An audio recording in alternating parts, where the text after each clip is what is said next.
Göteborg, 1841. Un jeune commerçant de 25 ans ouvre une modeste boutique d'import-export. Des tissus, des machines à coudre, des articles de voyage. Rien qui laisse présager qu'un siècle plus tard, son nom sera gravé dans l'histoire de la photographie.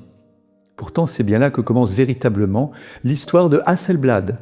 Pas avec un appareil photo, mais avec du tissu et un peu de rêve. Fredrik Victor Hasselblad, qu'on appelait Fritz, n'était pas un inventeur, c'était un entrepreneur. Né en 1816 dans une famille modeste de Värmland, dans l'ouest de la Suède, il a appris le commerce chez son frère aîné, Carl Henrik, avant de voler de ses propres ailes. Le 15 mai 1841, il fonde à l'âge de 25 ans la F.W. Hasselblad & Co. À l'époque, c'est une entreprise de négoce classique. On importe et on revend des marchandises diverses pour une clientèle bourgeoise de plus en plus consommatrice. C'est un commerce généraliste typique dans un grand port comme Göteborg. Fritz dirige son entreprise pendant 30 ans. Il prendra sa retraite en 1871, confiant les clés à son fils Arvid. Et c'est là que tout va basculer parce qu'Arvid n'est pas seulement un homme d'affaires, c'est aussi un grand passionné de photographie.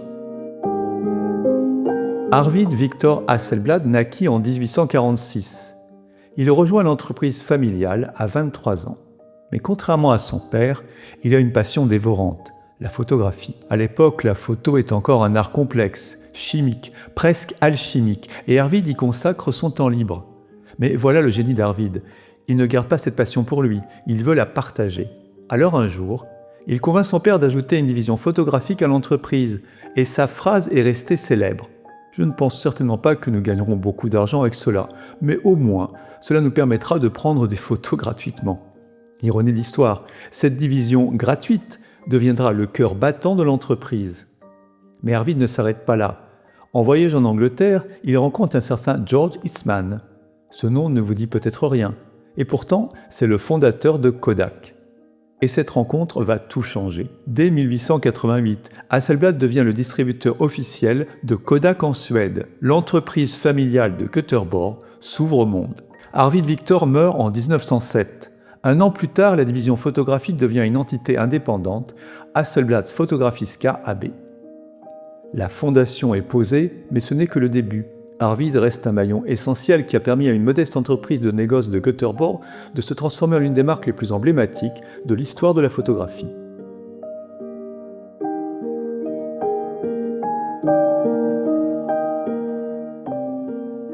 Troisième génération, Carl Erik Hasselblad, surnommé Kure.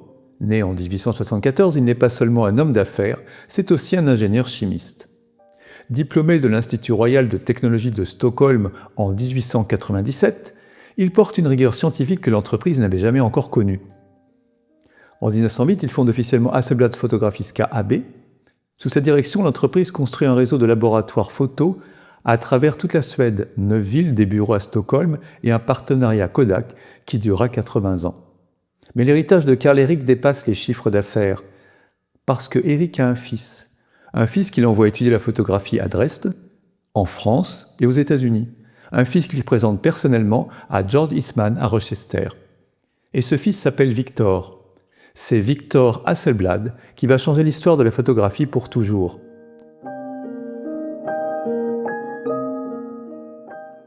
De Fritz Victor à Carl Erik, 3 générations d'entrepreneurs, 3 visions complémentaires, le commerçant, le passionné de photographie et l'ingénieur chimiste.